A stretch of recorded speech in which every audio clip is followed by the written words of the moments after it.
नमस्कार, प्रणाम, स्वागत बा हमारी छोटा सा कार्यक्रम में। और अच्छा लगी तो ढेर सारा प्यार दीम रहुआ सब और शेयर जरूर करो। आईली सुनैना के आंगनवा पाहुनवा राघव। आईली सुनैना के आंगनवा पाहुनवा राघव।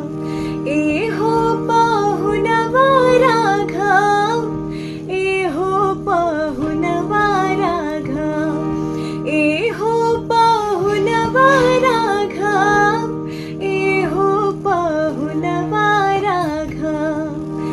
शोभिला सुनैना की आंगनवा पाहुनवा राघव।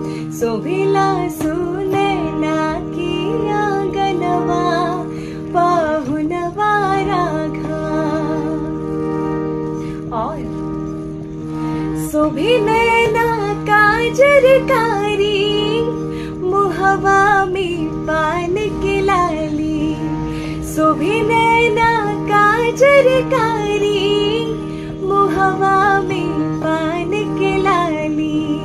लीलरा पर शोभिला चंदनवा पाहुनवा राघव।